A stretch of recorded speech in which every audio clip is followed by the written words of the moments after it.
Hi students, welcome to IK engineering academy. இப்போ வந்து பார்த்தீங்கன்னா டெக்னிக்கல் அசிஸ்டன்ட் எக்ஸாமுக்கு இன்னும் ஒரு 18 டேஸ் தான் இருக்குது.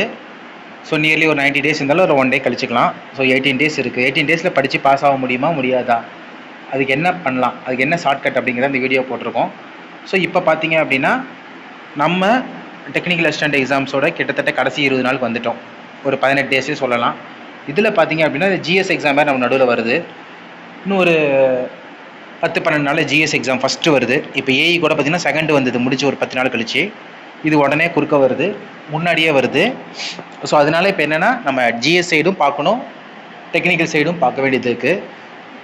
ஸோ இப்போ ஏற்கனவே சில ஸ்டூடெண்ட்ஸ் ஜிஎஸ்சில் ஸ்ட்ராங்காக இருந்தீங்கன்னா அவங்களுக்கு பிரச்சனை இல்லை. இப்போ வந்து நம்ம வந்து 3 விதமாக பார்க்க போகிறோம். ஏற்கனவே ஜிஎஸ் நீங்கள் ஸ்ட்ராங்காக இருக்கீங்க அப்படின்னா நீங்கள் வந்து ட்ரிபிளியில் மட்டும் வீக்குனா நீங்கள் வந்து ஜிஎஸ் ஜஸ்ட் ஒரு 1 or 2 hours மட்டும் படிச்சுட்டு கண்டிப்பாக நீங்கள் வந்து இந்த சைடு போயிடலாம், டெக்னிக்கல் சைடு போயிடலாம்.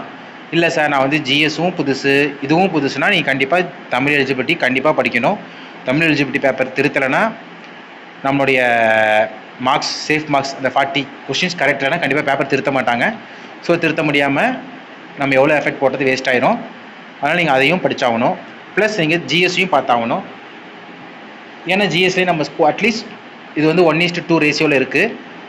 ஸோ அதனால் ஜிஎஸ்லேயும் நம்ம மினிமம் மார்க்ஸ் வாங்குகிற ஸ்டேஜில் இருக்கோம். ஸோ அதுலேயும் நம்ம வாங்கணும். ஏன்னா ரொம்ப கம்மியாகவும் போயிட்டோம்னாலும் இது பண்ண முடியாது. அடுத்து நான் வந்து இது பண்ணணும், டெக்னிக்கல் பேப்பர் படிக்கணும் அப்படின்னா நம்ம ஜிஎஸ் முடிச்சுட்டு 100% ஃபுல் எஃபெக்ட்ஸ் போட்டு படிச்சுக்கலாம். நீங்கள் என்ன பண்ணலாம் அப்படின்னா ஒரு 5 hours ஜிஎஸ்க்கும், அதாவது ரெண்டுமே புதுசுனா ஒரு 10 to 8 hours டெக்னிக்கலும் படிங்க. இல்லை சார் நான் புதுசு அப்படின்னா கூட நீங்கள் இதுக்கு எஃபெக்ட் போட்டு தான் ஆகணும். ரிசல்ட் வந்துருச்சு, கடைசி 18 நாள் நம்ம வேலைக்கு இந்த ஒரு காரணங்கள் சொல்லிட்டு இருந்தோம்னா வேலைக்கு ஆகாது, வேலைக்கும் போக முடியாது. ஸோ வேறு வழியே இல்லை சார் அப்படின்னா நீங்கள் வந்து பிளான் பண்ணுங்கள், வேலைக்கு போய் தான் ஆகணும்னா டைம் ஷெட்யூல் பண்ணுங்கள். ஒரு 4-5 days ஆஃபீஸில் நடுவில் லீவ் கேளுங்க, லீவ் போட்டு படிங்க. அடுத்து 3வது கேட்டகரி இருக்காங்க.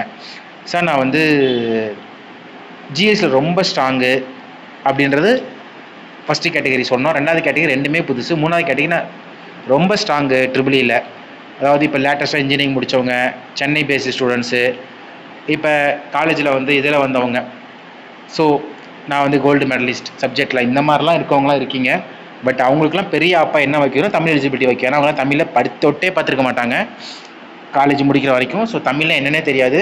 அந்த மாதிரி நிறையா ஸ்டூடெண்ட்ஸ் ஃபெயில் ஆகிருந்தாங்க லாஸ்ட் இயர். ஸோ அவங்களாம் தமிழில் 40 கொஷின்ஸ் வாங்கியே ஆகணும். அதுக்கப்புறம் ஜிஎஸ் கம்பேரிட்டிவ்லி குரூப் 4 கொஞ்சம் ஈஸியாக தான் இருக்குது, கொஞ்சம் இல்லை ஓரளவுக்கு நல்லாவே ஈஸியாக இருக்குது. ஸோ நீங்கள் இதையும் ஸ்கோர் பண்ணணும். அப்படிங்கிறப்ப நீங்கள் என்ன பண்ணால் கண்டிப்பாக இது நீங்கள் அதில் 180 170 போட்டாலும் இதில் 40 வரலன்னா பேப்பர் வேல்யூஷன் வராது. இல்லை 40 41 தொட்டிட்டிங்கனாலும் ஜிஎஸ்சில் ஒரு 40 30 இப்படி இருந்துட்டிங்கன்னா ஸோ உங்களுக்கு ஸ்கோரிங்கில் இறங்கி போயிடும். இதில் ஒரு 150 போட்டுட்டு இதில் ஒரு 70 போட்டவங்க அவங்களை மிந்திட்டு போயிடுவாங்க. ஸோ அதுக்கான வாய்ப்புகளும் இருக்குது. ஸோ அதனால் நீங்கள் ஜிஎஸ்சி கொஞ்சம் படிக்கணும். ஸோ 3 ஸ்டூடெண்ட்ஸ் தான், 3 பிரிவு தான்.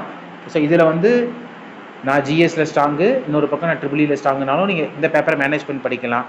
இல்லை சார் நான் வந்து ரெண்டுலேயுமே ஸ்ட்ராங் இல்லை, புது ஸ்டூடெண்ட் அப்படின்னா உங்கள் நிலைமை தான் கொஞ்சம் கஷ்டம். ஸோ நீங்கள் பண்ணணும். இல்லை ஏற்கனவே நான் படிச்சிட்டேன் சார், இன்னொரு கைண்ட் இருக்கான எல்லாமே படிச்சுட்டேன், ரிவிஷன் தானா உங்களுக்கு இஷ்யூவே இல்லை, ஜிஎஸ் ஒரு 4 hours வச்சுட்டு இது ஒரு 6 hours பண்ணிட்டு போயிட்டே இருக்கலாம். ஸோ அது இஷ்யூஸ் இல்லை. இதுலேயும் இன்னொரு கஷ்டம் என்னென்னா நம்ம ஃபேமிலி சுச்சுவேஷன், குடும்ப சூழ்நிலை காரணமாக நான் வேலைக்கு போனால் தான் சாப்பாடு அப்படிங்கிற ஸ்டூடெண்ட்ஸுக்கு தான் ரொம்ப கஷ்டம். ஸோ அவங்கள சைடு பார்க்குறப்ப கொஞ்சம் பிளான் பண்ணுங்கள். உங்கள் சைடு வந்து கண்டிப்பாக ஒரு நல்ல பிளான் பண்ணுங்கள். ஏன்னா சூழ்நிலைகள் வந்து நமக்கு வந்து சப்போர்ட் பண்ணலை. பட் ஆனால் இது வந்து காம்படிட்டிவ் எக்ஸாம். ஸோ நம்ம காசு இருக்கா, பணம் இருக்கா, அப்பா அம்மா வயசானவங்களா, நல்ல வசதியானவங்களா, படிச்சிருக்காங்களா, படிக்கலையா, நம்ம சொந்தமாக படிக்கிறோமா, ஃபுல் டைமாக படிக்கிறோமா, இல்லை வேலைக்கு போய் படிக்கிறோமாலாம் தெரியாது. மார்க்ஸ் தான் பேசும். ஸோ ஏதோ இன்டர்வியூ இருந்தால் கூட நம்மளோட சுச்சுவேஷன் பார்த்துட்டு கொஞ்சம் மார்க்ஸ் சேர்த்து போடலாம். இந்த இன்டர்வியூ எக்ஸாம்ஸும் கிடையாது. ஸோ உங்களுக்கு கொஞ்சம் எஃபெக்ட் போடுங்க. ஸோ இப்போ நம்ம இன்ஸ்டியூட்டில் பார்த்தீங்கன்னா உங்களுக்கு கிளாஸஸ், டெஸ்ட் பேட்ச் இது எல்லாமே கொடுக்குறோம். ஸோ ஒரு 1,999க்கு எல்லா பேக்கேஜுமே மொத்தமாக கொடுக்குறோம்.